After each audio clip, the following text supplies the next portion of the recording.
gusto ko yan. Maganda yan. Para at least makapag-share tayo ng konti. Para, who Oo knows, nga di eh. ba? Yung mga magda-download, mga makikinig, they might get something out of this episode. Eh. Baka sakali makatulong. Why not? Diba? Sige, sige, sige. Oo, ang ganda nga ng story mo actually. Wala tayong magagawa. Yun, ganun talaga eh. Walang diploma, wala na ibang talent. So I just have to make the most out of yung capacity. True. Sinasabi ko rin yun sa mga friends ko na walang kinalaman yung pinag-aralan mo eh. It's more on what you want. Like, Mm-mm. ano ba talaga yung gusto mo, definition mo ng success. Like, get that. Pero teka sandali. I mean, with you, I mean, how old are you? How young are you, I mean? I'm 22. See, di ba? Saan nanggagaling yung sa'yo na ganito? Kasi most people with your age, malabo. Ano yun, puro gimmick, puro Mobile Legends. So, I mean, did you read a book or did you follow someone, a mentor? Or... I started na kinig kay, ay hindi pala, magbasa ng book ni Robert Kiyosaki. Rich Dad, Poor Dad? It's Rich Dad, Poor Dad. Yeah. I see. Oh, I see. And then doon na buo yung knowledge ko about Mindset, money, about success, mindset. Talaga. Nice, Doon nice. ako nabuhayan eh. Pero now, what do you do aside from podcasting?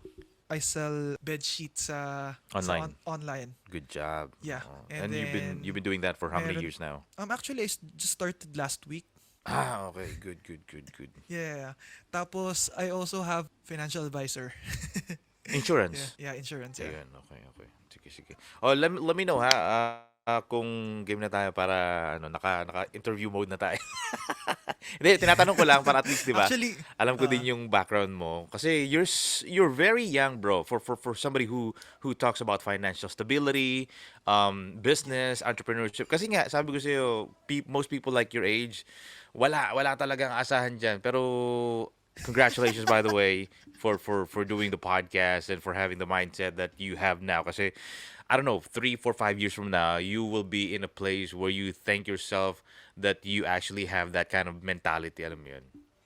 yeah, love that. It's all about Sige, mindset, boy. It's all about mindset talaga, totoo yan. Yeah.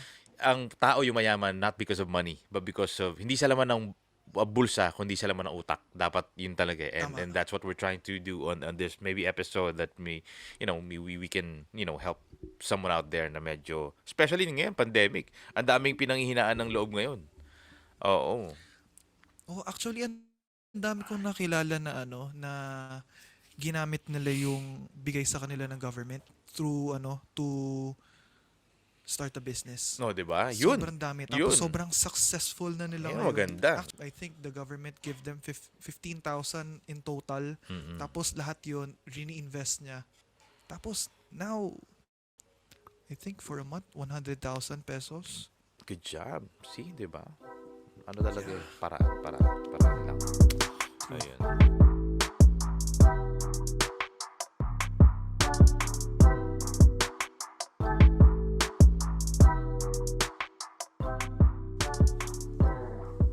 Welcome again to another episode of the Garcia Audio Experience, and after 2 weeks, yes, I am back.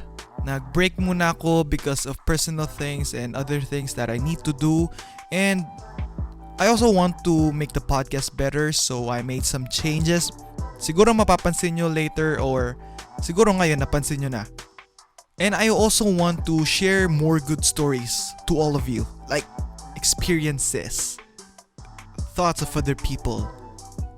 I also want to tell you then that if you have any thoughts or messages or stories that you want to share for this podcast, please message me on Facebook and Instagram. It's @themarkgexp, @themarkgexp. If you want to email me, it's themarkgexp@gmail.com. Also share it to your friends and family. And I think it's one of the best ways to spend your time this season, especially let's say naglilinis ka or nagpa-put up ka ng Christmas tree. So in this episode, I am with a very awesome guy. His name is Bob Quilapio, and I just want to share a little bit of backstory about him. When he was a kid, he used to work on odd jobs. Boy siya sa canteen. Nag-house to house selling din siya. Parang naglalako siya. He also flipped burgers, like in a well-known burger joint. And at 18 years old, which is very young, nagkaroon siya ng trabaho sa FM radio station. That lasted for 13 years and now, today, he's venturing on the business world, like since 2014. His name is Bob Quilapio and enjoy the episode. That's right. That's right. Bob Quilapio. Hey, good evening or good morning what's or up? good afternoon. What's up to all the people who's actually listening or downloading on this podcast? Hey, how do you? Hope everyone's healthy and staying safe. First of all, no, like Bob, I wanna know more about your background.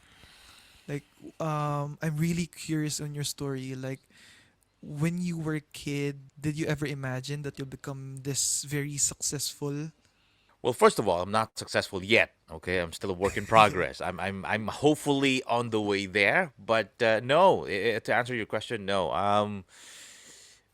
My dad split when I was 4, so naghiwalay sila ng airmats ko. And then life as I know it that day is struggling, no? Especially when you see your mom na nahihirapan because walang kapartner sa buhay. So maaga kung kumbaga sabihin natin sinampal ng reality. And then the funny thing is, when you're a parent, especially moms, if you're a single mom, hindi mo naman paparamdam dun sa anak mo o sa mga anak mo na mahirap kayo. So I thought we're okay. I thought we're good. Until 13 years old, nung mag-enroll na ako ng first year high school. Sabi ko, may ano na, few weeks na lang in mag-enroll na, wala pa akong gamit sa school, wala pa akong shoes, uniform. Alam mo, syempre, high school first year. Kumbaga yun yung first na sa high school na taon ko. So I'm excited about going to school. And then she broke the news to me na, anak, medyo di mo na kita ma-enroll kasi medyo kapos tayo. So sabi ko at that time, magagalit ba ako or, take it positively na for now siguro lang muna. Let's say 1 year muna ako titigil. So, hindi na ako nagalit kasi siguro dun ko naramdaman na, ay, mahirap pala kami. Ay, wala pala kaming pera. And then that's where I started. Sabi ko, okay, anong gagawin ko sa time na 1 whole year na wala. So, that 13 years old, because my mom used to work in NAIA as a janitress. And then there's a canteen inside Philippine Airlines. I mean, sa NAIA, na sabi niya, oh anak, baka gusto mo doon kay tita ganyan na tumulong-tulong doon sa canteen as a boy. Sabi ko, tara, sige, magkano ba? Eh di yun. And that's how we started there. So, I know, dati ang mindset ko is just makakain 3 beses maghapon. Okay na. And because my mom teach me to actually be thankful in whatever you have because medyo lumaki rin, pinalaki rin ako sa Bible ng kumbaga religious yung airmats ko eh. So, always be thankful kung may noodles tayo sa gabi na hapunan or tinapay. Okay na yan. Magpapasalamat tayo kasi totoo naman, there are a lot of people na mas worst yung kalagayan compared to us. So never, never, never, never, even crossed my mind na I will be okay in life. I will be driving a car in other countries. So wala walang ganun to actually answer your question. So wala. Yeah. Sobrang cool. Did you move out in Manila or talagang doon kayo natira kasi 'di ba you said you're from Laguna. Right. Well, I was born San Pablo City Doctors Hospital. And then from there, nagbalintawak, nag-Novaliches, nag-Blumentritt, nag-Pasay, sa may Harrison, sa may Libertad, sa may sa may Tramo. Very So, familiar ako diyan. oo, because we don't own a house. Wala kaming sarili ng kaming mag-ina. So we move from places to places. That's why every year, transferee ako. Every year, wala akong solid na batchmate or classmates. Lagi akong transferee. Laging problema yung school sa akin. Yung card mo, yung F1, ano ba yun? Yung sa school, parang ganun, di ba? Yung Form Uh, 137 mo, oh yeah, kailangan yeah. kunin mo, yung good moral mo. So but it was fun. At that time, di ko naisip na because now, looking back, parang ang hirap pala nung time namin nung airmats ko. But that time, it was fun. Parang, uy, may bago na naman akong classmate, dilipat na naman kami, magta-travel na naman kami from, alam mo yun, probinsya to Manila, and then Manila, going back to probinsya na naman. So, parang ganun. So, I think grade 1 or 2, I left Laguna, and then went back ng 4, and then 5 and 6. I graduated in San Pablo City. Bukid pa nun. So may parang Villa Escudero na area na yon. So may Oo. highway. So I graduated grade 6 over there, and then moving to, ano bang after ng grade 6? First year na nga. Going back to Pasay ulit sa Arellano University, LRT Taft. So may Jose Abad Santos. So that's where I took my first year high school. And then from there, yun, nagpabalik-balik uli ng probinsya. I graduated high school naman, Candelaria, Quezon. And I was 18. So meaning I had to stop 2 years para lang matapos ko yung high school. And that's just it. After ng high school, wala na. But after that, after high school, like anong ginawa mo? How did you survive? Good question. After high school, so here we go again. Sabi ko, ano na naman gagawin ko doon sa mga taon na dadaan kasi I need to be productive. Hindi ko, I don't know, I need to be constantly moving. So, sabi ko, yung ibang mga tropa, barkada at that time, high school, sabi ko, parang 45 minutes away from Candelaria is Lucena. Sabi niya, tara sa Lucena. Anong gagawin? Wala, gagala lang. Kasi may mga malls daw doon. Sabi ko, "Oh, sige, tara, sama ako." And then, I did not know that there are lots of local FM radio stations. Parang 7. Sabi ko, ang dami palang FM station dito. They have Love Radio, they have Campus Radio, they have a whole lot. Tapos yung mga provincial station pa doon. So, and then there's one radio. Lahat yun inakit namin. Oo. Parang, tara, akit tayo, magpabati tayo. Ganun, di ba? Yung mga bata, syempre, high school eh. Sinong DJ? Tara. Tapos baka pwedeng kami mismo bumati on air. Kami yung, pabati po. Yung ganun, di ba? Yeah. So, akyat kami, tapos sulat namin yung mga names namin, bibigyan namin, pwedeng kami yung bumate, papapasukin kami sa booth. Ay, come on guys, come on in. And then you can say hi to your teachers and friends. So that's what we did. And then there's one radio station. That's my first stint in radio. That's 97.5 Big Sound FM. Nagkaroon sila ng parang summer workshop for out of school youth. Tama. And then school, basta mga kids na nag-aaral o hindi to parang Milo, 'di ba? Merong Milo Summer Ah. Learn to Swim. So sa kanila, they're gonna teach you everything about broadcasting in 2 months during nung bakasyon na 'yon. So I buy data nga lang no, tapos didikitan mo lang ng picture, okay na eh. Diba? So sabi ko, sige, apply ako dito. So, ako lang, doon sa mga, di ba, marami kami nagpunta ng Lucena to, parang gala-gala lang. Ako lang yung nagkaroon ng lakas ng loob na, hindi, mag-ano ko dito, pasok ako sa workshop na to. Hindi ko alam kung magkakaroon ako ng pamasahe, basta papasok ako sa workshop na to. So, long story short, natapos yung workshop, nagbalikan yung mga bata sa school. Ako, everyday nandun ako, nakikita nila. Tagabili ako ng kape, tagabili ng dyaryo, tagalinis ng mga CD. Basta I love staying in the station. Kahit wala naman talaga akong ginagawa doon. Gusto ko nandun ako. And then, long story short, naging trainee na ako. Tapos nag-spin na ako. From 12 midnight hanggang 6 a.m. Walang ano yun, hindi ka pa magsasalita nun. Basta play ka lang ng play ng music nun. So, equipment muna para ma-master mo yung after nitong kabilang CD, yung kabilang CD naman, and then yung computer naman, and then play ka nung parang shotgun stinger nila. And then, nagkaroon na ng time, sabi nung technician, sige, mag-time check ka, kung bahala. Walang magsusumbong sa management. So, good morning. It is now 1 o'clock. You're listening to 97.5 Big Sound FM. Sabi ko, Yeah, that's sabi ko, cool. nakapag-time check ako, di ba? So, masaya na ako nung time na yun. And then, yung 5 p.m. to 7 p.m. namin na DJ, pinadala sa Baguio for a week or 2 weeks. So, anong problema sila? Sinong upo ng prime time natin sa Big Rush, yung rush hour na yun? Ayan, si Bob. Ha? Ako? Oo, kaya mo na yun. 1 linggo lang naman eh. O sige. So, napasubo ako nang hindi naman ako handa. But I think sometimes you just have to grab the opportunity when it's there. So, sabi niya, may technician naman dyan, tutulungan ka. Sige na, pumunta ng Tugigaraw. Baguio yung DJ na yun. And then, I got my first salary, 500 pesos for 1 whole week of parang sitting in for one DJ from that station. And then yun na, naging spare tire ako pag may absent, pag may nilalagnat, pag may nagkasakit ako, up until such time na nagkaroon ako ng sarili kong time slot. Anong year yan? 98, that's 1998. I was Oh. 18 years old after graduating from high school, and then up until 2005, so that's 7 years. Kakapanganak ko pala noong 1998. Aray.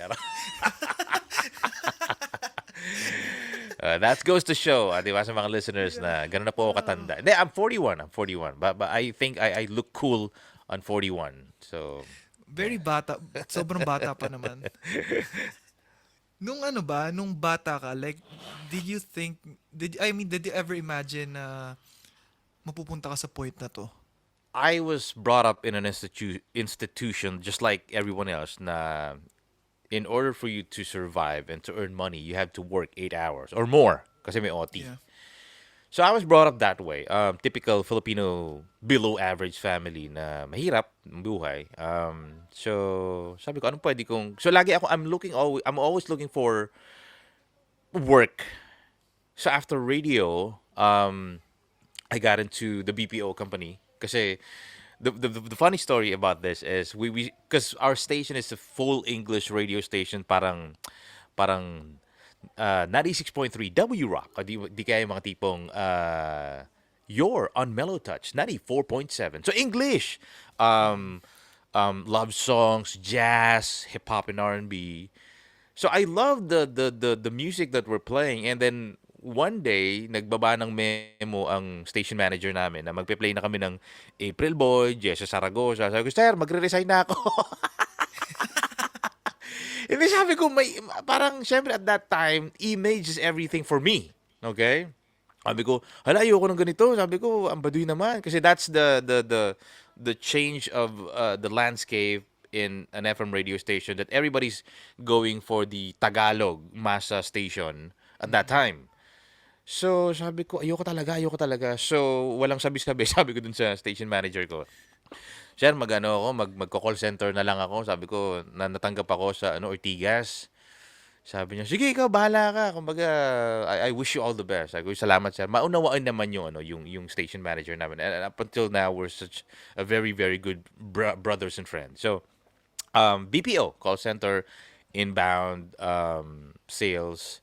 That's, I think, a year or a year and a half. And then I applied for call center trainer for another year or a year and a half. And then after that, yung kasama kong pinsan sa isang call center naman, sabi niya, "Bro, dito ako sa Dubai. I need you here in 2 weeks." So without any orientation, 2 years, lipad ako. So nandito Yeah. ako noon. Culture shock. Walang orientation, di ko alam kung anong dadatnan ko, ano yung trabahong bibigay sa akin. Sabi niya kasi, ako mag-interview sa'yo, ako supervisor mo, ako mag-hire sa'yo. Sabi ko, wow! Sabi ko, so that's a sure job. Oo! Pagdating ko dito, bro, nasa yung trabaho? Bro, nag-resign ako. Bakit? May nakaaway ako. That's so bad. Sabi niya, huwag ka mag-alala, dalawa tayo mag-job hunting. And then after a year, umuwi siya pabalik ng Pilipinas. I was left here. And yun, I was trying to find job or work and being as an employee. Kasi yun naman hindi pa na open sa utak ko yung possibility or yung avenue na you can be an entrepreneur, you can be in an enterprise or in a partnership. Wala. So talagang just like any other Filipino, trabaho. Na parang tinanggap ko na at that time na, ganito naman talaga buhay. Magtatrabaho ka, tatanda, magkakapamilya, mamatay. Ganun lang. 'Di ba? So it's not very promising into my head at that time na parang, ito talaga buhay 'Di ba? Kasi una-una, given the fact that wala kang successful na ifa-follow sa family, wala kang kapitbahay na mayaman, wala kang idol na mayaman, wala ka lahat ng nasa paligid ko mahirap So ano expect mo sa takbo ng utak ko? Siyempre pang mahirap, 'di ba? Ganoon naman So never, it did cross my mind na somehow I will be okay in the future. Yeah. But how did you discover yung entrepreneurship? Like, ano ba yun ang change sa mindset mo? Okay, iba na gagawin ko ngayon. I'll be attacking this very different. Good. This is exciting part of my story because, like I said, everybody's born to be somehow an average or below average. Yeah, true. So, 2014, a friend introduced me into a business. Sabi ko, malabo yan. Sabi ko, bro, malabo yan kasi tsaka ibang bansa to, iba labanan dito. Sabi niya, tingnan mo lang. Diba? Ipapaliwanag naman sa atin Sabi ko, sige. Sabi ko, well, at that time, sabi ko, wala namang mawawala sa akin. So that's me being 1 year here in Dubai in the only Filipino radio station, which is tagged 91.1. So they started 2013, and then 2014, a friend introduced me into a business. Yung nagpapaliwanag, mas bata sa akin. Tapos, somehow, kumbaga, it resonates to me yung story niya na McDo boy siya. Ako naman, galing ako ng Minute Burger. Galing siya ng Tondo. Ako naman, galing ako ng probinsya. Although buo yung family niya, ako naman, broken family. Airmats lang ang meron ako. But sabi ko, I think yung daldal, sabi ko, namin, pareho. Yung skills, I think, pareho. Kasi yung patawa, kasi sabi ko, ang galing ko magkwento, ang galing ko magpatawa, lalo na sa inuman eh. Paglasing ako, ang galing ko magkwento eh. Basically, what he's trying to do upstage is magkwento. Life story niya, ano nangyari sa kanya, ano yung progress before and after. So sabi ko, feeling ko naman kaya ko yung ginagawa nito, sabi ko ganun. So after the talk, yeah, we're actually on the backstage, pinakilala niya ako. So sabi ko, mas bata sa akin to. So sabi ko, may ginagawa siya na hindi ko ginagawa, may alam siya na hindi ko alam. Plain and simple. That's why iba kami ng resulta. Kasi sabi ko yung sipag, pareho kami masipag eh. So I tried to partner with them, and then as they say, the rest is history. And I think it's all about the law of association. Kung sabi ko nga lagi, no, kung ikaw ang tropa mo limang naninigarilyo, malamang-lamang ikaw yung pang-anim. Kung yung 10 sa tropa mo manginginom, malamang-lamang ikaw yung pang-11. 'Di ba? Kung 15 sa tropa mo panay tato, malamang-lamang ikaw yung pang-16 na panay tato din. So I think it's the law of association. Tama yung sinasabi ng parents natin, especially moms, no. Tell me who your friends are and I'll tell you who you are. Ang sa akin naman, show me who your friends are and I will show you your future. Kasi it's all about the people that you are with.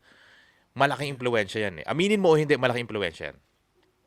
Yeah, sometimes nga nagka-cut off ako ng friends if I think they're very negative, if they pull me down. I'll just stay away with them. Exactly. When I see Exactly. yeah, I see other people na very negative, like puro reklamo, puro na lang konting hirap magrereklamo ka. I kinda hate those people kasi they also pull me down eh when they are around me. Sobrang ano nila, sobrang nakakahawa talaga. Exactly. Yeah. Wait, sabi ko nga lagi, no, if it's not helping, leave them out. Kasi it's all about you. It's your journey, it's your life. So take control of your life, going to your goal. So if it's not helping, tigilan na natin, 'di ba? Bitawan na natin. So para kang ano 'yan, umaakyat ka ng bundok ng mga goals mo eh. So mabigat talaga. So bitawan mo yung mga bagay na nakakapagpabigat sa'yo for you to, kasi 'di ba kung makikita mo yung mga marathon, ano lang ang dala nila, ni relo yata wala eh. So isang, 'di ba, yung shoes, yung suot nila na lightweight na shorts and sando, yung mga dry fit, yun lang. So everything na makakapagpabigat running in a marathon, kung ilang miles man yan, ilang kilometers man yan, yun lang sarili nila talagang dala-dala nila. Wala silang dalang cellphone, wala silang dalang tubig. Kasi di ba inaabutan lang silang tubig sa daan, yung mga nagmamarathon na yan. Yeah. So, parang ganun lang in life din, no? Sabi ko nga, ang buhay, complicated na. Gawin na nating simple. Diba? Complicated na ang buhay, gawin na nating simple na lang. Yeah, for me din, pag may nakikita kong process like how to be rich, hindi ayoko yung sobrang komplikadong bagay kasi it's more on being simple, eh. It's more on parang being minimalistic din. Kasi actually kanina may in-interview ako like about minimalism and he's saying na just be simple. Like hindi minsan yung success it doesn't factor out na gaano ka komplikado yung ginagawa mo. Eh. It's like more on simple eh. Kung naiintindihan mo kung ano yung ginagawa mo, kung ano yung dapat mong gawin, in some point in time you'll become successful. Pero if you don't know what you're doing, if it's too complex, lahat ng tao malilito. Like even in products, 'di ba? Kahit in Right. businesses din, say for example, internet siguro in the Mhm. past. Mhm. It's very Oh, complicated. kailangan may Sobrang telephone, yeah. may telephone line ka, 'di Mm-mm. ba? Oy, walang mag-aangat ng telepono, nakakonek ako. Di ba, Oo, sa tama, bahay, 'di ba? ganun. Sino nag-angat? Tapos marinig yung di ba, pag kumukunik yung internet Internet, sa yeah. bahay. Yeah. Well, one of my many mentors, well, until now, he is my mentor in this business. Sabi niya, wag na natin gawing complicated. Paano yumaman, paano maging successful? Tanong ka dun sa taong successful, tanong ka dun sa taong mayaman. Wag mo nang pahirapan ng sarili mo. Magtanong ka. And that's very, very true. Nowadays, Elon Musk, Steve Jobs, Mark Zuckerberg, during interview, Warren Buffett, sinasabi naman nila eh, yung mga ginawa nila, decision making nila, yung mga failures nila in the past. Kinikwento nila. Mm. So wag mo nang pahirapan yung sarili mo. Try to find a person na successful, mayaman, and try to emulate yung attitude, 'di ba, yung characteristics and yung hustle and grind. Yun lang. 'Di ba? Kung may favorite YouTuber ka na ilang milyon ng subscriber, ilang milyon ng views, o di i-follow mo yun kasi successful siya doon sa pinili niyang field. So parang ganun lang din. Wag mo nang, Diyos ko, pambihira. It's not a rocket science. 'Di ba? Yeah, as much as possible nga, like, kausapin mo sila or as much as possible, get away para makakausap mo sila. Kasi for some people, like, ka-age ko, sobrang mahihiyain na talaga namin. Mhm. As in, Wait, you're 22, so you're born yeah, 1990. 8. Holy shit! Ang laki ko na no, 1998. Nagtatrabaho na. Oh, I'm Sobra. old. No, you're not. No, you're still young, bro.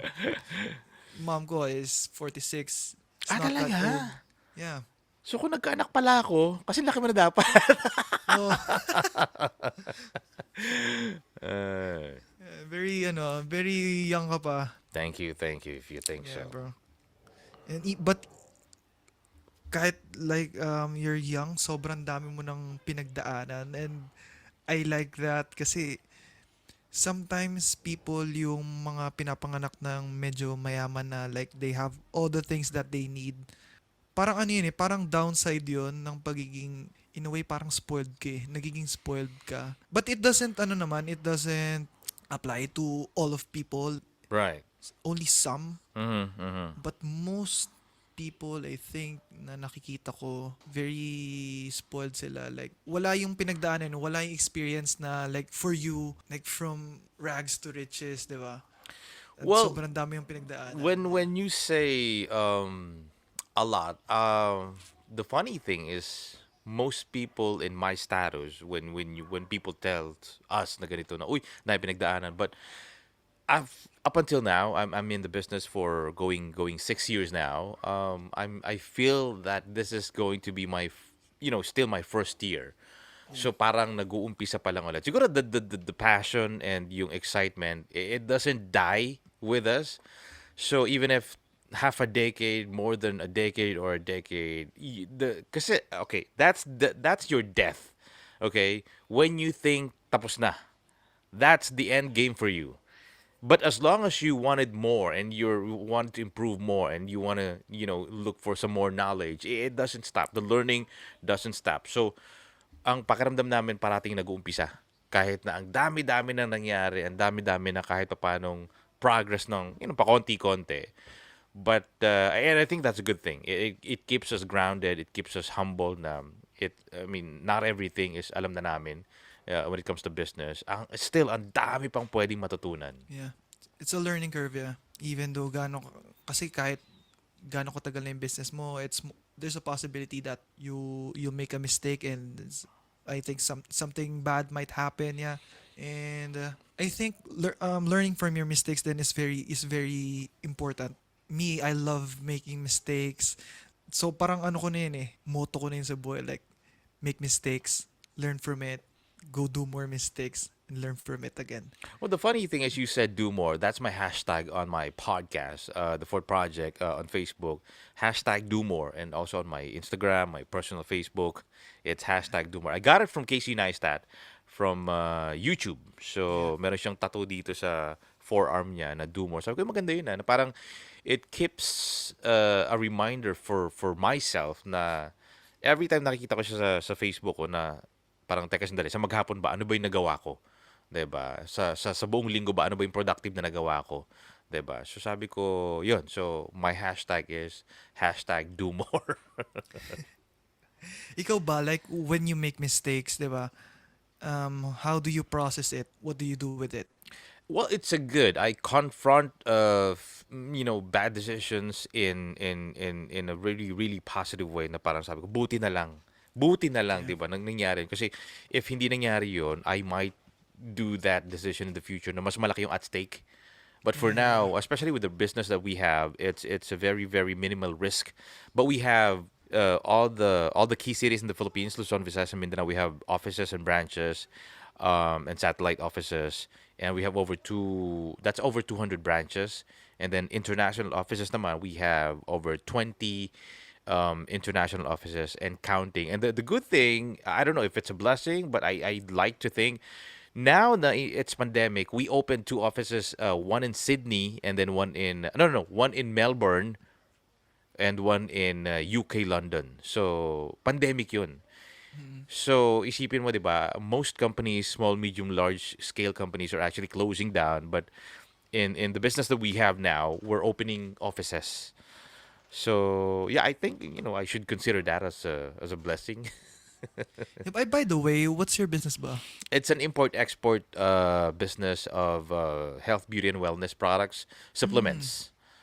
Yeah. So exactly what we need this COVID-19 to boost your immune system, to have more vitamin C and resistance to the virus. So, and we did a charity for the frontliners back in the Philippines, which we gave out supplements for the police officers, nurses, volunteers, and doctors, PPEs, face shield, face masks. So we also did that, um, uh, outreach program. So not just pure business, but also for people who you just who are actually volunteering, and actually they're taking risk with their lives to save people's lives. You know what I'm saying? In businesses, 'di ba, most likely you'll be having a lot of like rejections. I think for me it also I also relate. I keep on offering stuff. Walang bumibili nito. Paano ko ba gagawin to? Like, paano ko ba ito ibebenta? Kahit na sobrang perfect ng product, Right. sometimes it doesn't assure you na you'll be able to close a deal. And that's a good thing about business, because Yeah. again, it keeps you hungry. So you keep on thinking. If you're hungry, your brain doesn't stop from working. Now, you're right. Rejection in business, it's, I don't know, for me, it's a fun thing. Noong una, medyo nasasaktan ako, emotional. Tao lang eh. Siyempre, parang, gago to ah. Di ba? Pinsan ko na nga to. Sa amin nga kumakain dati to eh. Alam mo yung tipong, parang hindi Yeah. ka naman mayaman eh. Alam mo yun, kaya ka ino-offeran kita nito para kumita tayo pareho. But now, maaawa ka sa kanila when you're trying to offer an opportunity, and what they have is just a salary. I'm not, trying to, put Force feed. down anyone who's in the employment world. Walang problema dyan, walang masama dyan. If it's what you want to do for the rest of your life, then God bless you. But at the end of the day, if they say no, number one, hindi sila yung target market mo, hindi sila yung hinahanap mo. Number two, they did not waste your time. Una-una, magpapaliwanag ako for an hour, hindi ka naman magjo-join sa business na meron ako, hindi mo papakinggan. So, it's a wasted time kasi wala eh. So, the good thing about that is as early as now nalaman mo na okay, ayaw niya. So, hindi mo na siya kukulitin. Mm. Okay? And then, again, the third part is yung, alam mo, kawawa yung kaibigan ko na, alam mo yung tropa ko pa naman yun eh. Yun nga lang, parang ayaw niya. So, ang inaasahan niya is kinsenas katapusan na sweldo, minsan delay pa, and lalo na ngayon, yung iba, nag 50% na lang yung salary. So, if you have a really good foundation, solid foundation about the business that you do, maawa ka sa kanila eh. Because they know nothing about what you do. So, yung financial stability and yung freedom na tinatawag maybe in the future, they will never ever get that. They Yeah, will they will work for somebody else until 60, 65. they sometimes judge you then when they offer you something, like mostly, like even me, sometimes when other people like offering me stuff, I sometimes judge them. Like it's not really, I think it's a bad move for me. So gusto kong baguhin 'yon. Right. Um Well, human being kasi, bro, is when tayo as tao, when the brain is ganito kasi, this is how the brain works, no? Whenever you do something you don't know, your brain is actually controlling you for your own safety. Baka delikado yan, baka masaktan ka, baka mapahama ka. So that's the function of the brain. Now, kapag medyo pinaglabanan mo ng konti yun, if you really think about it, like yun nga, at that time, 2014, ano ikakatakot ko? Wala akong bahay. Wala akong lote. Wala akong pera sa bangko. Ano mawawala sa akin? Wala. Diba? So I have Tama. nothing to lose but everything to gain. Yeah. So that's the thought process 2014.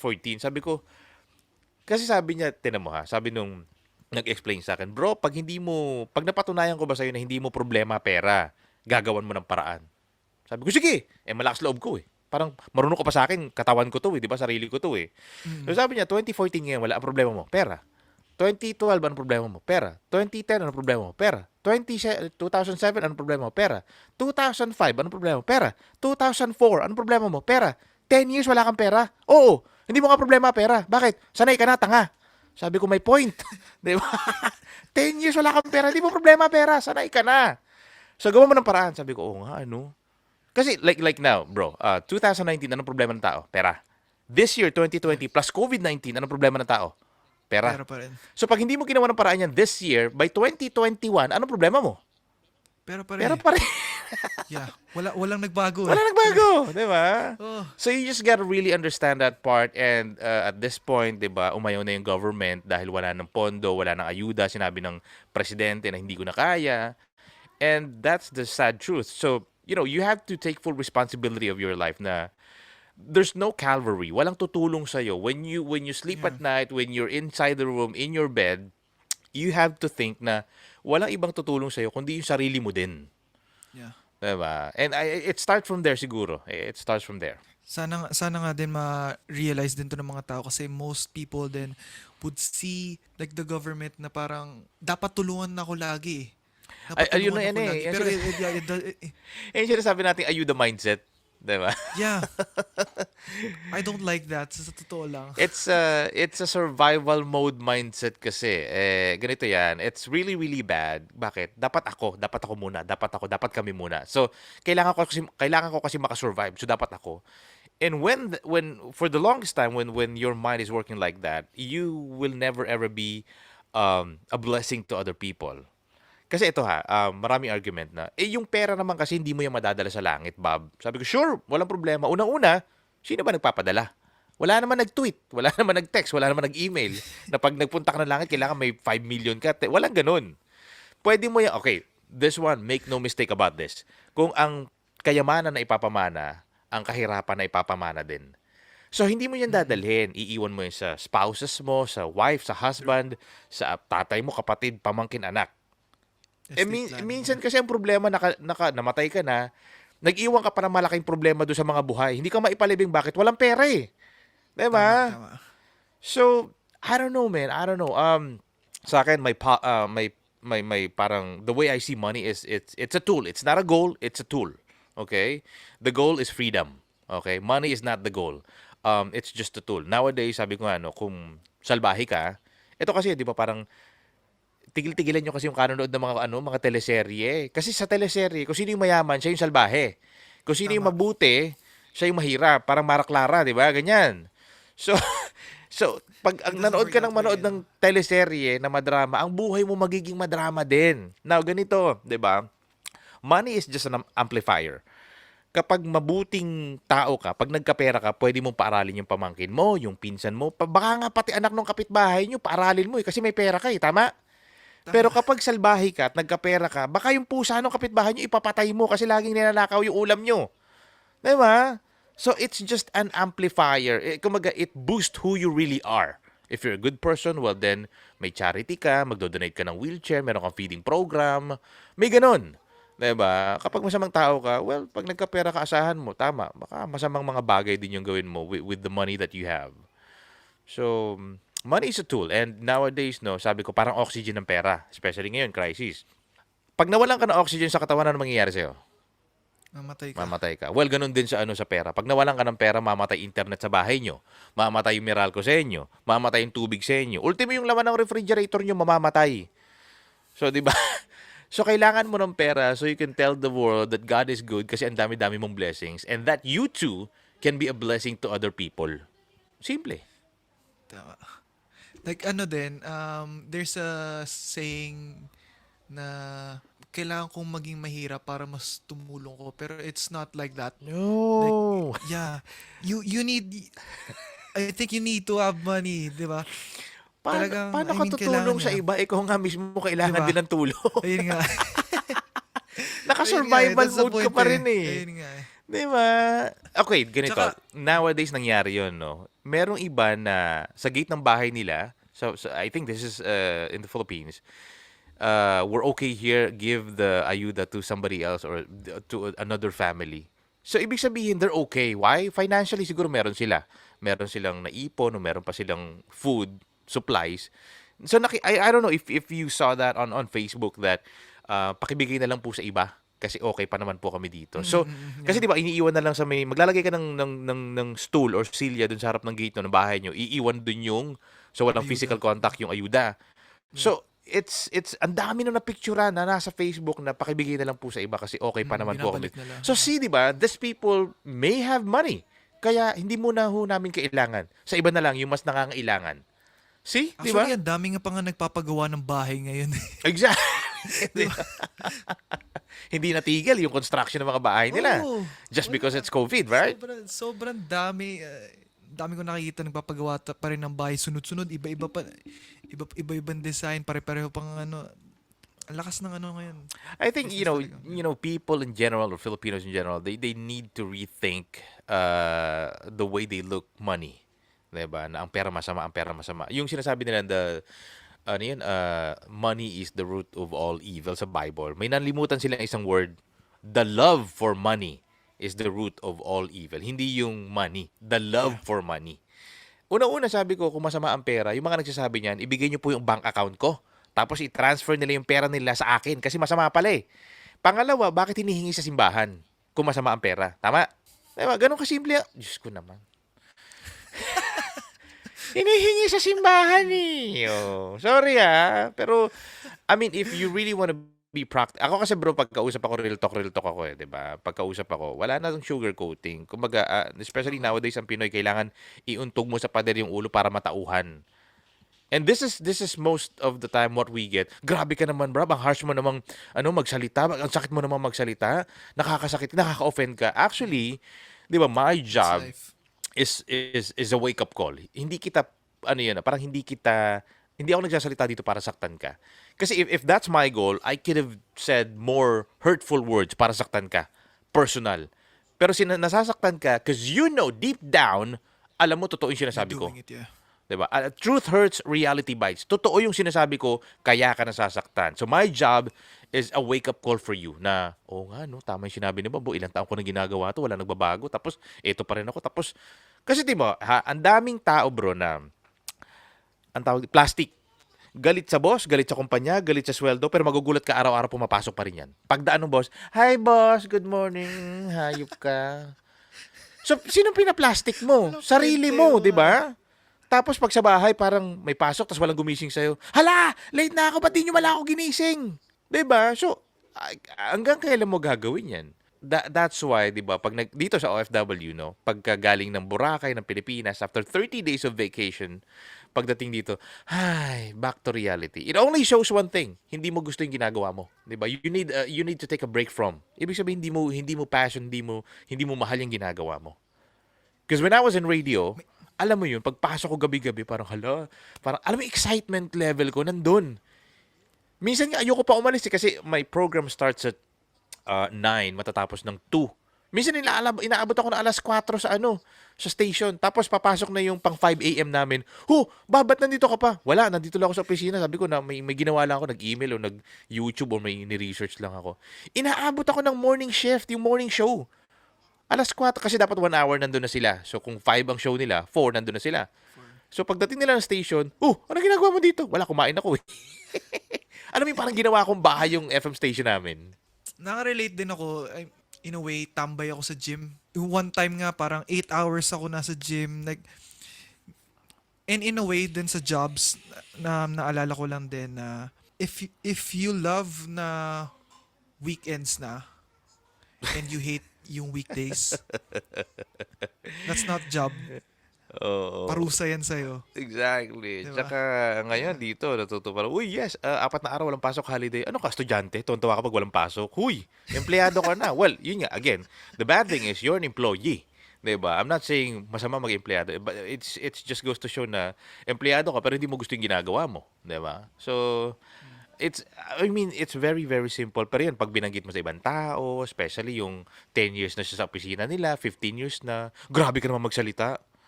Okay, sige, di gawin mo yan hanggang 65 mo, 'di ba? Walang problema, 'di ba? By all means, do that. Pero sinasabi ko sa walang magbabago. Ito nga, pinost ko rin isang araw on my personal Facebook na anong inaantay mo sa 2021? Kasi kung wala ka namang ginawang iba, wala ka antay maganda sa 2021. So it's not about the year. Yung galaw mo, yung diskarte mo, yun. 'Di ba? Wala ka antayin. Huwag mo asahan yung 2021, January, February. Wala. Wala ka namang ginawa ngayong 2020. So, wala ka antayin. 'Di ba? Sayang yung time mo.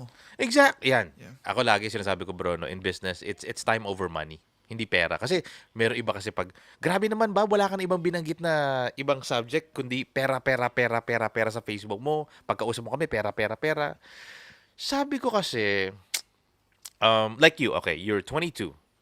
Kahit si Bill Gates or kahit si Jeff Bezos ng Amazon, bro, you have something na meron ka na wala siya. And that's time. Si Jeff Bezos, I don't know, 40 or 50 years old, hindi na siya pwedeng bumalik sa pagiging 20 years old kahit na ilang billion pa ang kinikita niya on a monthly basis, right? So, even Haring Solomon in the Bible, sinabi niya na kung sino makakapagbabalik ng araw ng kabataan ko, ibibigay ko lahat ng yaman ko. And we all know, siya yung pinakamayamang hari na nabuhay sa Bible, Haring Solomon. Okay? So, ang pera kinikita. Mag-part-time ka, mag-double job ka, mag-triple job ka, especially sa States kasi per hour yung bayad, mag-babysitting ka. Pwede mo kitain yung pera. Pero pag ang oras na wala na, it's forever gone. Kahit lumuha ka ng dugo, magtutuwad ka dyan, wala na, hindi na babalik yung kahapon. And sa akin, that's very, very important na, waste no time. Nowadays, waste no time. Meron ginawang survey, I'm not pretty sure if this is in the US, na alam mo yung home for the aged na mga matatanda. Home care, Yeah. yan, home care. So nagkaroon ng survey, yung mga nasa deathbed na nila, yung mga, sabihin na natin, mamamatay na talaga. So in-interview sila, ano yung mga biggest regret nila in life?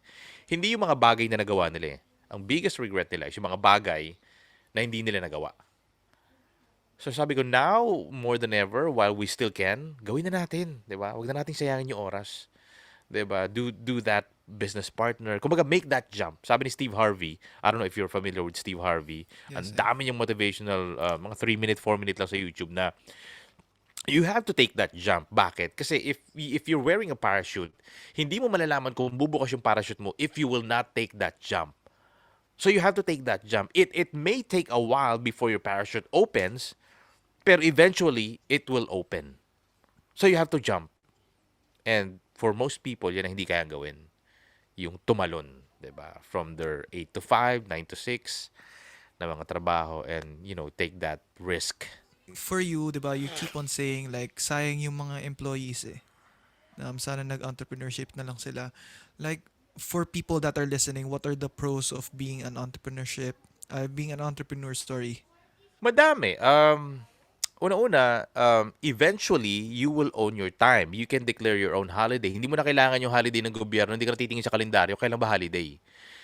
Pag nabuo mo na, once you build your empire, your system, your business, kasi ganito, no, meron kaming kasama dito na nandito na rin sa business na to na sabi niya, saan ka pupunta? Sabi nung bata, sa work, sa office.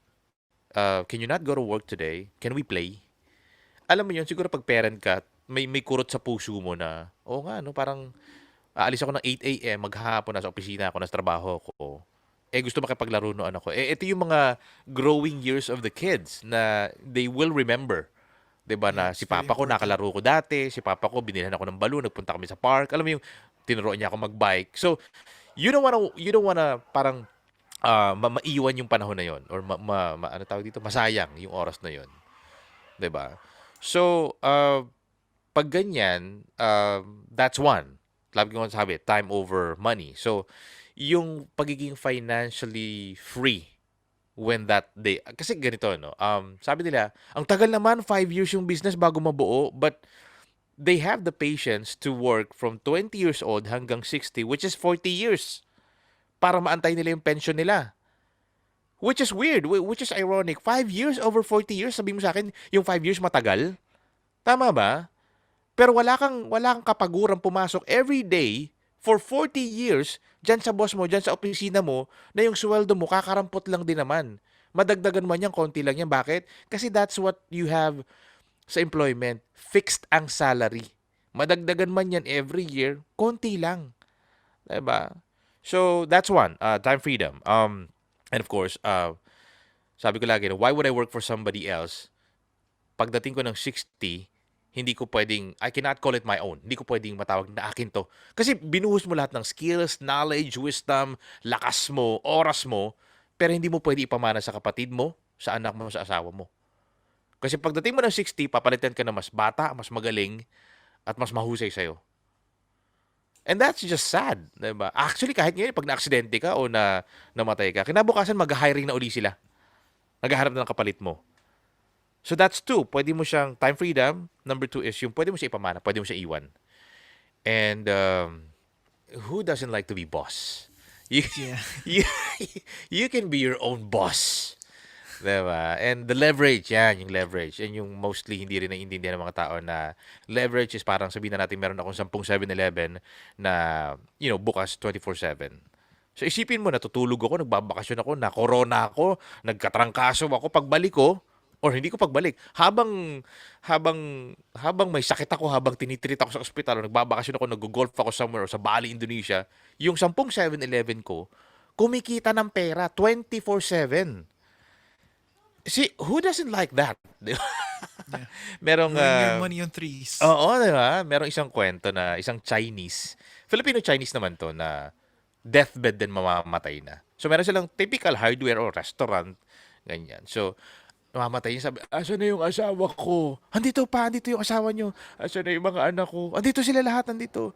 Asan na yung driver natin? Hinahanap pati driver. Asan na yung mga pusa, yung mga aso? Andito, andito. Kasi mamatay na nga eh. Asan na yung katulong? Sabi yung mga helper daw sa bahay. Andito sila. Andito kayo lahat. Sabi nung tatay na Chinese. Oh, sino nagbabantay ng tindahan? So si mamamatay na siya't lahat, ang nasa utak pa rin niya, negosyo. Tama naman. Di ba?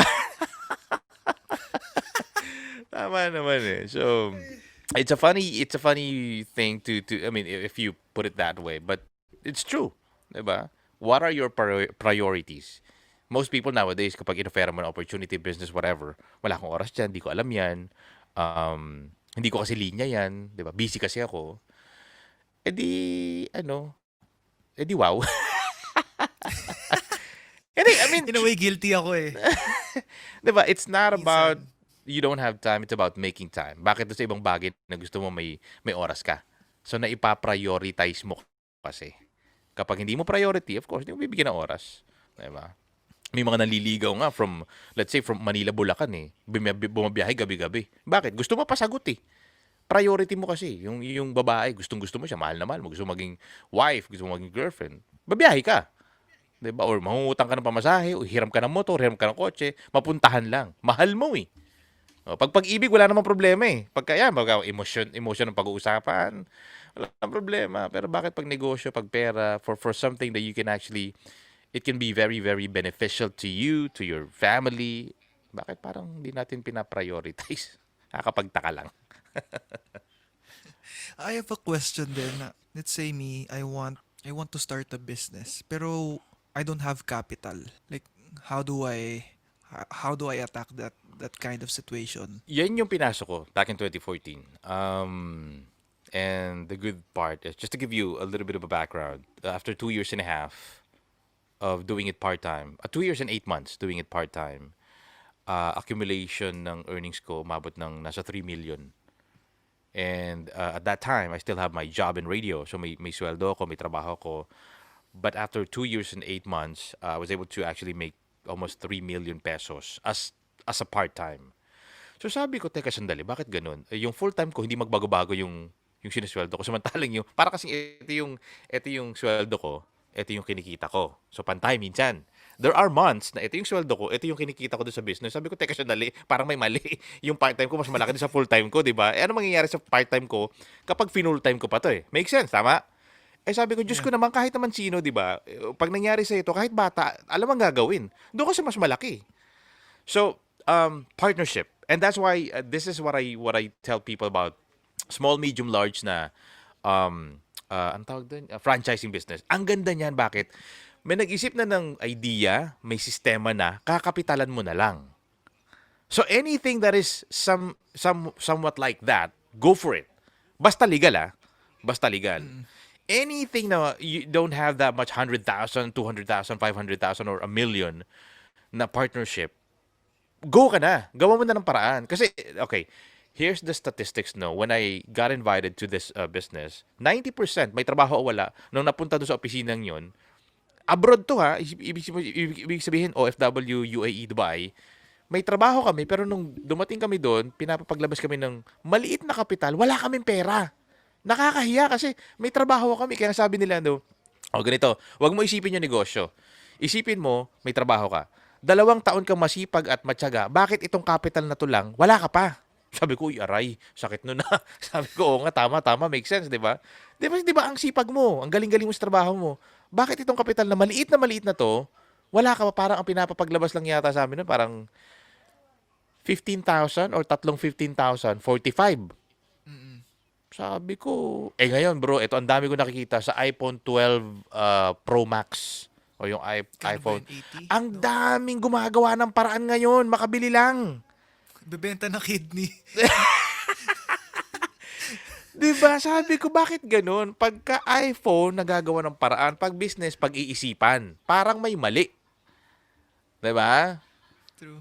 And it doesn't bring you value. It doesn't bring you ROI pag may iPhone ka. Pero sikat ka. O nga naman, naka-iPhone 12 ka eh.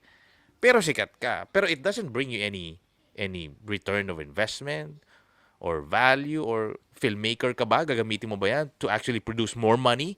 Kasi hindi naman eh. So it's not going to be a tool for you. Tigilan. Unang-una kasi we have a perfectly working phone. Pero kailangan mo magpalit. Dahil uso, dahil lahat ng classmate mo, lahat ng kasama mo sa bahay, sa opisina, naka-iPhone 12 na. Meron kasi tayong ganun sa Pilipino eh. 'Di ba? Na pag, Keeping up with the Joneses. yan, Yeah, oo. that one. Na parang, magpalit ka na rin. Lahat kami bumili na dito. Ay, Diyos, ewan ko. Hindi ko, sarap sa bunutan ng sarili ko minsan eh. Buti na ko na nga yan eh. Ang bihira. Lagi ako dati na, parang gustong kumuha nito, bagong sapatos. But now, I think, nasampal ko na yung sarili ko. Bro, I used to Okay, collect dito Jordan ako, yeah. 1s and Jordan 4s. And collecting Jordan shoes are not cheap. These are very, very expensive. Ang kinukuha ko pa yung mga rare, yung mga hard to find na mga dead stock. Jordan 1s and Jordan 4s. Yan lang yung plus yun, dumating yung Kanye West na Yeezy. So, sabi ko, magkano ng pera yung nabuhos ko sa sapatos? Sabi nga nung kapatid ko, binibiro ako, yung half-brother ko, ang dami mong sapatos, kaya mo ba suotin sabay-sabay yan? Bakit? Centipede ka ba? Sabi ko, oo nga, no. Sabi ko, ang dami ko sapatos, no. So, yan, isa-isa ko nang dinispose yung iba. Na siguro yung mga ano na lang, na-keep ko na dito sa Dubai, yung talagang gustong-gusto ko na lang. Easy kasi kahit 3 araw tayo maglakad, walang masakit sa paa eh. So, sobrang lambot niya. So, gustuhan ko siya. Hindi ko pa na-try. May plugging patuloy ng sapatos. Hashtag not sponsored. Oo. Ayun. Ikaw ba, in your business, like, do you pay yourself a big check? Like, Oo. or do you, like, reinvest na lang sa business mo? Well, both actually. Kasi I have a team. Yun nga, Luzon, Visayas, and Mindanao, and we have in UK, in Australia. My mom is actually in Melbourne, Australia. So we have a team. So pre-pandemic, I used to have yung team building. May pizza night, may lugaw night. Punta kami sa sports bar, may magbi-billiards, may magda-dart. So it's, keeping them as a team, parang panahon ng mga call center days, 'di ba? Meron tayong team building 'yan. Yeah. So in order para hindi puro negosyo pinag-uusapan natin, you have somehow a personal connection with your business partners, your teammates, 'di ba? And then that way they can actually know you as a team leader na okay pala to si Bob, no, hindi puro pera, hindi puro negosyo, hindi puro na lang alam yung pinag-uusapan namin. So alam mo na ito may kumbaga may single mom sa team mo, merong single dad, merong parang 27 years old na single na babae. So each and every one of them somehow I used to I kailangan malaman ko yung personal life nila kahit papaano. Kasi if nag-quit yan, tapos tinanong ako, ba't nawala na yung isang leader mo, isang business partner mo? Ewan ko. So, ibig sabihin, you did not take the time to actually know that person. Hindi mo alam kung anong pinagdaanan niya. Ba't nag-quit? Ba't nawala? Diba? So, somehow, it's not their fault, but there's a percentage na fault ng team leader. Bakit nawala? Dapat alam mo. Ito nga nung minsan nagkaroon ng virtual meeting, hinahanap nila yung iba, nagagalit yung ibang team leader. Tapos, kinabukasan Ulysses yata yun eh. Kinabukasan nag-text. Sabi niya, "Uy bro, pasensya na kasi bumaha sa amin tapos walang brownout, walang kuryente." So, di ba, nagagalit ka, hinahanap mo yung isa, wala. Hindi mo alam, wala na pala silang kuryente, wala na pala silang TV, wala nang sofa, nabaha na yung bahay. So, sabi ko, now more than ever, especially pag may mga calamities, puso over pera. Puso muna. 'Di ba? Maging tao ka muna bago ka maging business partner. 'Di ba? Uy, kumusta kayo diyan? Uy, kumusta? Tumaas ba tubig, 'di ba? Ano, may internet ba? May alam mo 'yun? So, ano nga ulit tanong? Nalimutan ko Do na, I hindi, reinvest? Do I reinvest or do I pay yeah. myself? So I do that both. Every once in a while, especially ako, sabi ko, I need to be rich. Why? Because I like expensive things. Di ba? So, sapatos, relo. Yan, dyan, naubos yung pera ko. Sapatos, relo. And then, yun, every once in a while, meron ako mga teammates na tumataba pagkasama ko. Kasi every meeting namin, puro kain lang, puro kain. Pizza, talagang. Dito, may mga Sarap boodle kumain fight. kaya. Oo, boodle fight dito. So, ilang kami? 10, 15, boodle fight. Tara! So, yeah, it's somehow reinvesting it to your team, reinvesting it to the business. Tapos, well, yun, yung sasakyan, palit ka ng brake pads, gasolina, change oil, gulong. So, lahat. And yun kasi yung ginagamit ko rin. If susunduin sila, ihahatid sila. And especially if may mga bagong papasok sa business, clients, client meeting. So, you have to be presentable. So, punta mo sila or ihatid mo sila. So, yeah, I reinvest and I, pay myself. Minsan nga, I pay myself than reinvesting. Oo. Hindi kasi growing up nothing, sabi ko, pag nagkapera ako, bibili ako ng maraming sapatos. And I think that's what I did. Nung kaya ko na, somehow I can afford na sabi ko, bili ako ng maraming sapatos. So, may mga times na bumibili ako sapatos, 3, sabay-sabay. Iba-ibang kulay lang.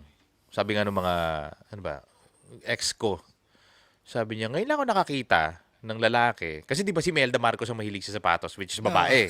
Sabi, ngayon lang ako nakakita ng lalaki. Sabi niya, ng boyfriend ko at that time, sabi niya, bibili ka ng isang sapatos, pero iba't ibang kulay. Sabi ko, depende kasi sa sa suot din sa jeans. Alam mo yun? Yeah.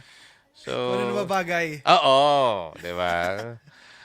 So, literally ngayon sa isang linggo, hindi ako mag-uulit ng shoes. Actually, 2 linggo, hindi ako mag-uulit ng shoes. Pero yun nga, I mean, I've learned the hard way na investing in shoes is not a very, very smart move. Japorms ka, pero ngayon, 41. So sabi ko, sige, medyo tamang simple na lang. Nag-i-invest ka rin ba sa mga, like, say, stocks, mga ganan? Not yet, not yet. But in the future, I'm still on the stage of, I'm still a work in progress. I'm still, rebuilding it to make it more solid. Because I have a business partner, which is actually a mentor. Yung 5 weeks niya during pandemic, 2.2 million ang earnings niya. 5 weeks, pandemic. So that's where the goal is sana, 'di ba? At least, 1.1 man lang, at least half man lang nung kinikita niya. Kapag gano'n na, I think that's the time that I put money into, I don't know, Jollibee, San Miguel, or somewhere else, Amazon. So, yeah, I would love to invest money. Kasi pag investment na pinag-uusapan natin, it's not 5,000 pesos, it's not 10,000 pesos. So, it's like the real money. Diba? Yeah. big amount of money. Exactly. Yeah. Sobrang dami mo nang pinagdaanan na experience, di ba? What's the most important thing that you learned throughout your life? Again, it all goes down to, everything is about mindset. And yung sinasabi nila, hindi, mindset ka rin dyan sa business na meron ka. Actually, dyan sa opisina nyo, mindset ka rin. Kailangan mo pumasok na maaga, kailangan mo mag-perform, kailangan mo maging somehow. Meron ka din, kumbaga, parang corporate ladder, di ba? From rank and file, magiging supervisor ka, team leader, magiging manager ka, magiging area manager. Di ba? Mindset ka rin na ganun. Kaya nga gusto mo may goal ka rin dyan sa opisina nyo eh. So everything is about mindset. Now, yun nga lang, magkaiba tayo ng mindset when it comes to entrepreneurship and employment. Kasi nga, you can go so much higher sa employment. Pag sinabing hanggang dito na lang itataas mo, hanggang dito na lang. And then of course, yung VP, yung CEO, hindi mo naman kayang lampasan yung sweldo niyan eh. The business that we do, yung mga nauna sa akin, kaya kong lampasan yung earnings nila on a monthly basis. So it's a performance based business. So hindi siya yung nauna na huli or ito yung manager, ito yung supervisor, mas hindi mo kayang taasan yung kinikita. Hindi ganoon. And that's the good thing about the business that I have because I always need to be in a position where I can always earn more. 'Di ba? That's the possibility. That yung laging option na ganyan, merong ganyan. So, uh, bro, isipin mo, kung hindi na bago mindset ko all throughout this 5 or 6 years, nasan ako ngayon? Nasa radyo pa rin? Tapos gabi-gabi ang tumatawag sa akin ng mga caller, Kuya Bob, paano ba mag-move on? Alam mo yung tanong na hindi masagot-sagot kahit kailan? Sabi ko, lintik, di ba? Pandemic at lahat, parang hindi mo problema bigas, asukal, kape. Ang problema mo, pag-ibig eh. Paano mag-move on? Hayop, di ba? Oh. Sabi ko, siguro ang yaman-yaman mo. Wala kang ibang problema kundi pag-ibig. Di ba? So, it's, it's the mindset. How do I use my time productively? Now that I'm 40, sabi ko nga dati, nung siguro mga 3 years, 2 years pala ako sa business, sabi ko, sana pala, naisip ko dati pa to. Kasi I felt na late na rin akong, to get into the business. So, yung regret na ganun, pero sabi ko, okay, anyway, wala tayong magagawa sa past. What I have now is now, yung present and the future. So, I can still do something about it. So, why not make the most out of the remaining time na meron ako sa ibabaw ng mundo? Diba? So, mindset, it's, sabi ko, ang lalim na eh. Ang lalim na and sobrang ibang-iba na yung takbo ng utak. You know how the bank works. You know how money works. You know how companies works. You know how corporate works. So, eto nga isang magandang narinig ko rin dun sa isang mentor namin dito na huwag kang magtipid. Lakihan mo yung income mo para hindi ka nagtitipid. Sabi ko, oo nga, no? Kasi tayo, tipid ng tipid, kasi wala tayong, as Pinoys, we don't have a rich principle. Lahat tayo laging pangdukha, pangmahirap na principle. Bakit kamo? Okay, bigyan kita example. Pag maiksi ang kumot, matutong, mamaluktot. 'Di ba? Kung pag kumain ng 3 beses maghapon, matutong, magpasalamat. Ganun eh, 'di ba? Wala tayong ano pa ba yung mga pangmahirap natin na principle. Basta ganun, wala tayong success principle. Lahat pangmahirap. Tapos yung Yung mga siguro third world country, I think nandun yung factor din yun eh. isipin mo 'di ba sa film, ikumpara mo yung sa Pilipinas, locally in Hollywood. Bruce Wayne, Batman. What's your superpower again? Tinanong ni The Flash. I'm Hindi super ko alam eh. rich. Ano yan? Sabi niya, Hindi ko alam. ayun, I'm super rich. Sabi niya ganun. So, sobrang yaman ni Batman, ni Bruce Wayne. Tapos, yung pag sinabing vampire sa ibang bansa, saan nakatira? Sa mga Big house. mansion, Yeah. castle. Kaya nga nakakatakot puntahan yung bahay nila eh. Sa Pilipinas, yung engkanto, yung manananggal, saan nakatira? Sa bundok, sa bahay kubo. Lintik, di ba? Ang hirap mo na nga, ang pangit mo pa. So, wala talaga. Wala talaga. Tapos, yung Captain, ano yun? Captain Captain Barbell, Barbell. magbubuti. Magbubuti yung superhero ng Pilipinas. Diyos ko! Di ba? Captain Barbell. Si Herbert Bautista. Oh. So, isipin mo yung mina-mindset ng TV, ng media, ang utak ng Pinoy na ito dapat. Which is really, really wrong. Tapos sabi nga, 'di ba, ang buhay daw ng mayaman complicated kumpara sa mahirap. Actually, ganito, mas simple yung buhay ng mayaman. Bakit? Manang, pahanda na nga po ng almusal. Gigising na lang siya. Magpapahanda ng almusal, pag upo, ready na. Simple. Pero pag mahirap ka, magpapainit ka ng mantika, sasalang mo yung kawali, magluluto ka ng tosino, ng itlog, ng hotdog, magsasangag ka pa. Komplikado. Di ba? Pag aalis ka ng bahay, Mang Jose, pakihanda na po yung sasakyan. Tapos ang tanong ng driver mo, si Mang Jose, Sir, alin po sa mga sasakyan yung ihahanda ko? Oh, di ba? Pagka ikaw, mahirap ka, magta-tricycle ka, may pedicab pa, tapos baha, di ba? Tapos pipila ka sa MRT, ay Diyos ko! Magkakasakit Komplikado. ka pa sa baha. Oo. Tapos pag dumaan yung sasakyan, tapos nasa gilid ka ng kali, may tubig, tatalsik yung tubig, yung putik, ay Diyos ko! Ang komplikado. Yeah. So, I don't know, if you want to live your life that way, sige, okay lang naman. Wala tayong pag-uusapan. It's your choice. Oo, but if you want a better life, sabi ko nga, 'di ba? Sorry pero I hate living average. Kasi naranasan ko na eh. Ayoko na. 'Di ba? Sabi ko nga, gusto ko na mag-resign sa pagiging mahirap. 'Di ba? Now more than ever, sabi ko, gusto ko ngayon, bispiras na ng pagyaman ko. Masakit mang pakinggan. O sige, wag nang pagyaman. I want to be financially independent. Yun na lang siguro. Oo, wag nang pagyaman. Kasi minsan, sa iba talaga, hindi mo masakit sa tenga eh. Kahit naman ako hanggang ngayon, medyo parang pagyaman. Pero yun kasi talaga eh. Di ba? Yun talaga eh. Hindi ko, for the lack of better word and better term, kailangan mo yumaman para mas pakinabangan ka ng gobyerno. Tapos ito pa, noong panahon ni Noy Noy, nire-report ng mga TV, ng mga media na tumaas na po ang ekonomiya ng Pilipinas. Tapos sasabihin ng tricycle driver, yung mga pagtaas-taas na ekonomiya ng Pilipinas na yan naman ang nakikilabang naman dyan, mayaman lang. Totoo. Kasi if you're not within the bracket na pwede makinabang sa economy, sa paglago ng economy ng Pilipinas, baliwala sa ito. Walang kwenta sa ito. Bakit? Jeepney driver ka, tricycle driver ka. And again, not to put down anyone. Okay? Pero hindi mo talaga mararamdaman. But if you are in a business, if you are an investor, ramdam mo to na lumalaki yung kita ng Pilipinas. So, the question is, hindi kasalanan ng mayaman na mayaman sila. Ngayon, bakit nagagalit yung mahirap? Why not magpayaman ka rin? That way, pwede mong pakinabangan yung sinasabing paglago ng ekonomiya ng Pilipinas. Tama ba? Yeah, true. Kasi kung nasa sari-sari store, tindahan, wala. Kahit ano pa i-report na GDP growth ng bansa, wala. Hindi mo papakinabangan, hindi mo papansinin. Pansin ko, lagi na tayo nagrereklamo eh. Nakikita natin yung pag-grow, pero hindi tayo sumusunod eh. Yan. Diba? Hindi tayo Gusto sumasabay. nating yumaman, gusto natin maging successful, pero hindi natin ginagawa. Wala tayong ginagawa. Nakaupo lang tayo. Reklamo lang tayo ng reklamo. Diba? Ano yan? Tatlong uri ng ano yan, bro.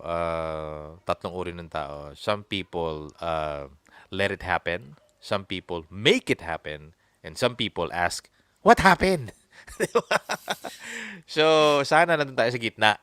'Di ba? Yung iba kasi nasa yung first pinapabayaan lang nila na yaman na lang sila, 'di ba? Antayin natin magkaroon ng COVID vaccine. So some people let things happen. Yung pangalawa, we make things happen. Hindi natin pwedeng antayin na matapos to. Una-una, nobody knew kung hanggang kailan matatapos tong virus na to. And then yun nga, yung iba, some people ask, anyari? What? So wag naman sana, 'di ba, na tayo yung nandoon sa third person na, na pag-iwanan na.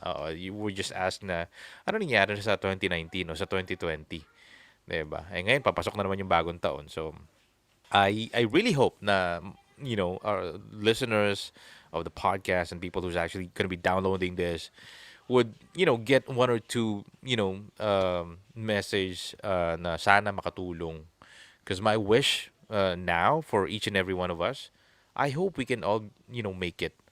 I hope we can all be financially successful. That way walang mangungutang, 'di ba? Kasi minsan pinapatulfo pa dahil sa utang, alam mo 'yun. 'Di ba?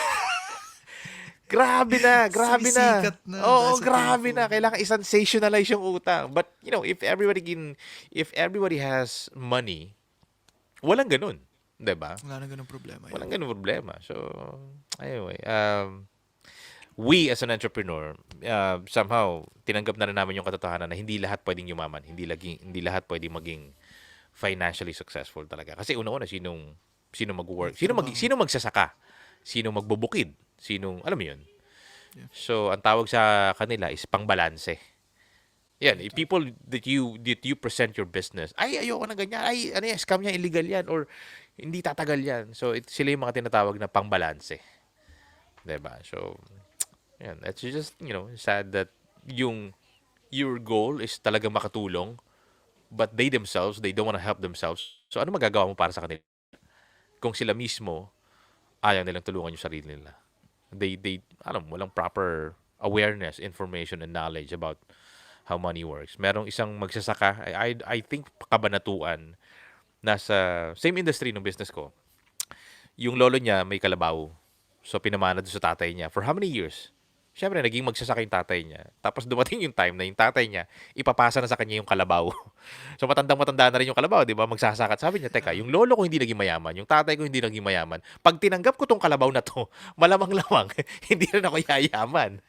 So, nagnegosyo siya, in short. So, and then, naging financially successful din siya. So, sabi ko, meron tayo sa mga Filipino na somehow may blueprint yung family. Kapag lahat seaman, tito, tita, yung mga tito, yung mga tatay, yung mga pinsan, lahat seaman. Iba naman, lahat drivers. Nasa Qatar, nagda-drive. Nasa Saudi, sa Riyadh, Jeddah, nagda-drive. Or OFW, or nurses lahat. Or teacher lahat, di ba? May ganun sa pamilya, di ba?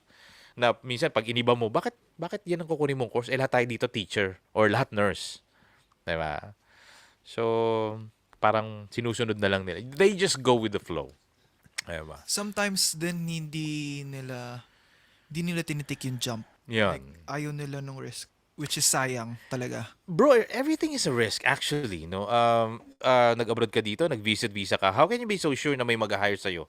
But then again, when I ask people na nagpunta ka ng Dubai, ng UAE, naka-visit visa ka, yes sir. So si inilaban mo, that's why now you have a salary, you have a visa, you have a job. Tama?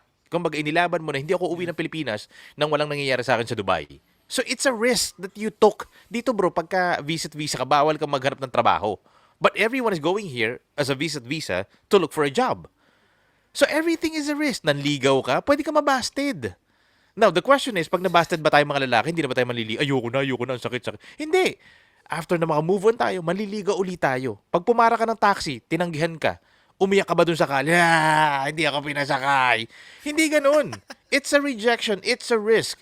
So papara ka uli ng taxi and 'di ba? Sabi ko sa business na any kind of business, parang restaurant 'yan. Hindi lahat ng papasok kakain. May makiki-CR lang, may makiki-aircon lang, may makiki-wifi lang. But eventually, since restaurant 'yan, may papasok at kakain dahil ang pagkakagawa diyan is kainan ng tao. 'Di ba? I don't know how hard to understand that part. Na everything is a risk. 'Di ba? So, eto yung pumipila sa POEA, sa Mabini. Feeling mo may pera yon yung mga mag-a-abroad? Wala. Pero, ang iniisip nila, pag natanggap sila na hire, makakabayad ng utang, Pero kikita. yeah. So, see, the mindset is, wag mo isipin yung ilalabas. Ang isipin mo, yung ano yung babalik. Ang damang haba ng pilay sa mga yung manpower, ano yun, recruitment agency. Agency, mga ganun. Yan, di ba? Makikita mo, papunta ng Japan, papunta ng Doha, papunta ng kung saan man.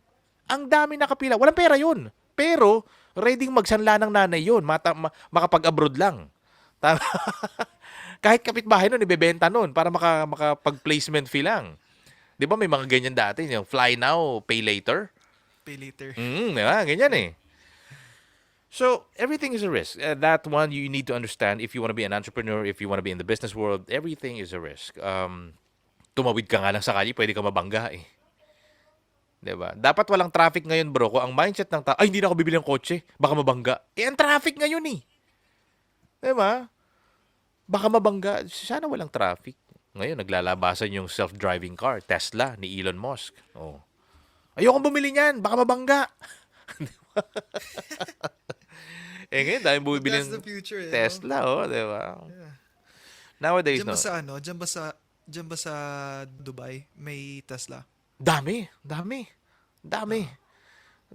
Tapos, it really amazes me, no? So, sabi ko, wala siyang tambucho, wala siyang uso, kasi wala naman siyang carbon na sinusunog. So, puro baterya siya. So, sabi ko, ang That's the gaan, future. walang makina. So, sabi ko, sobrang gaan ang kotse na to. Kaya sobrang bilis niya. Battery operated eh. Parang ano, RC, remote control. Oo. Tsaka sobrang safe niya. Oh, di Kapag ba? may nakita akong video na kapag binangga siya sa gilid, hindi siya nag-flip eh. Bumabalik siya pabalik. So sabi ko, It's see? very awesome. And the more you resist the future, like ngayon, if ayaw mo nung online meeting, Zoom meeting, anong gagawin ko sa'yo? Hindi nga pwede magkita mga tao. Now, if you resist yung technology, if you resist yung change, may iwanan ka talaga. Nowadays, 2021 na, kung nasa makinilya ka pa rin, dapat ilagay ka sa museum kasama ng mga makinilya na yun. Kasi wala na makinilya, Diyos ko naman. Yeah, you need to adapt, 'Di no? ba? Wala na makinilya. Ay, Hindi ko nga alam nako. yung term na yun eh. Yung tak, may ribbon, tapos yung pumapalo yung bawat letter, Okay. di ba? Yung, basta yung dati, yung nung araw. Tak, tak. Yung typewriter. Yun Yan, pala. typewriter. Yeah. Oh. So, inabot ko yan. Pero ngayon, syempre, wala na. Nakikita ko sa mall dito, ano siya, parang ginawa siyang sa mga, saan ba kami pumasok na isang araw? Typo. Parang Typo is a national bookstore. Tapos kita mo dun sa window display nila, puro mga yun nga, typewriter. Sabi ko, sige, ginagawang pang display na lang. Window display na lang sa mall. Ay, Ngayon, nako. voice na lang. Sabi mo Oo. lang. So, yeah, I hope everyone can, especially now na pandemic na it gives you time to rethink and reevaluate. Ano ba talaga yung dapat gawin? How can I be productive with my time during quarantine? Nasa bahay ako, may internet ako, may iPad ako, may laptop ako, may phone ako. What can I do to make another income stream? Si Glock 9 nga, nagprito ng fried chicken eh. Nagbebenta ng fried chicken si Glock 9 eh. Ay, tingnan mo Hindi ko sa alam YouTube. yun. Tapos ginawa niya ng kanta. Oo. Fried chicken ni Glock 9. O, ganun. Tingnan mo sa YouTube, nandun yun. So, That's see, awesome. ibig sabihin, artista, mapa hindi artista, non-celebrity, we need to do our part to survive and to thrive. 'Di ba? May mga ibang companies, mas nag-shoot up yung sales nila ngayong pandemic. May nakita Lazada, nga, Shopee, Amazon, yung mga delivery ng food, ay grabe. yan delivery ng food, may nakita nga ako sa Singapore, I think, yung CEO ng AirAsia yata. Mm. So, 'di ba walang sales ngayon ang flying. So, ginawa niya, nag-start siya ng delivery service. As in, siya mismo nagda-drive Exactly. Si ng motor. Anthony Taberna Forgot. ng DZMM. Naglalako siya ng pandesal ng misis niya. Siya nagdi-deliver. So, pag dineliver sa'yo, pwede ka magpa-selfie. Pwede pa tayo magpa-picture. Hindi, nakita ko sa Facebook, sa Instagram. Plus value pa yan. Di ba? So, people are now, sabi ko nga, di ba, smart people are getting smarter nowadays and dumb people, lalo ni mga tamad batugan, lalo lang naging tamad. Kasi now they have an excuse not to do anything. Pandemic naman. COVID naman. Crisis naman. So, they made this as an excuse, lalo ngayong panahon na to. Di ba? Ang tanong, pandemic or not, ang pangangailangan ba, ang gastos ba tumitigil? Hindi naman eh. Kumakain ka, namamasahe ka, bayad ka ng kuryente, internet, lahat. So, bakit kailangan tumigil yung pagpasok na income? Kung sa buhay, hindi naman tumitigil yung paglabas ng pera, alam mo yung gastos. So, again, sana I wish na matauhan. Kasi nowadays, kumaga, it evens the playing field. Wala nang mayaman, mahirap ngayon. Lahat tayo kailangan gumawa ng paraan. Walang small, medium, large company. Lahat ngayon. Actually, kung malaki ka, mas malaki mawawala sa'yo. Kung malaki ka, mas malaki mawawala sa'yo. Kasi magsasarado ka eh. So, people needs to understand that part. Like, if you were to given a chance to change your past, would you change it? Nope.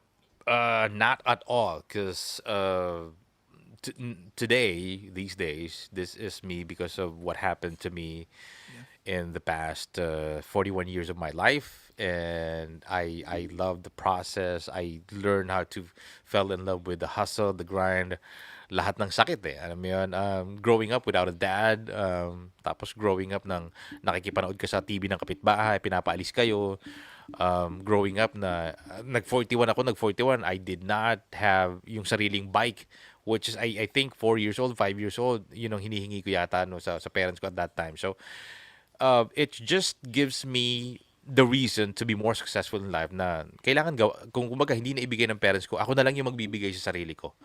And that brings me to the shoe story na sabi ko, di ba, sapatos. Gusto ko maraming sapatos. And now, wala akong mapaglagyan ngayon dito sa bahay. Namang problema kami nung girlfriend ko kung saan namin i-stock. Kasi anong nangyari ngayon, nadamay siya.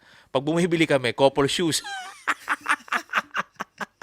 So, Puno-puno na ng bahay isipin mo niya yung sapatos. storage na kakailanganin namin for shoes. Diba? So, kasi I remember, pumunta kami ng church, sa church namin ng mami ko noon. Butas yung ilalim ng sapatos ko. So, what I did is yung karton ng sigarilyo, nilagay ko sa ilalim. Tapos nagmedyas ako. So, that fixed it. Ang problema, hindi ko alam na patapak ako sa basa. So yung Masakit. of course yung butas ng shoes ko plus yung karton na basa. Maya-mayang konti nararamdaman ko sa medyas ko malamig na rin. So I was in a church, hindi ko na pinaalam sa nanay ko. Sabi ko butas yung sapatos ko. So pagdating ko ng bahay, basang-basa yung medyas yung kanan ko na medyas ko. So sabi ko pagdating ng panahon, sabi ko gusto ko marami akong sapatos. So yeah, that's just an example of I will not change anything in the past because that makes me who I am nowadays. And I try to be, grounded and humble to a lot of people that I met because I don't know. I mean, yung mga mamimit mo, you can be best friends, you can be business partners, you can be, co-founders. I don't know. So, treat everyone with respect and laging I don't know kung kanino ko nakuha yun na you treat the janitor just like the CEO. Pareho lang. Because job is a job. No job is a big job. No job is a small job. It's still a job at the end of the day. So you treat them both equally.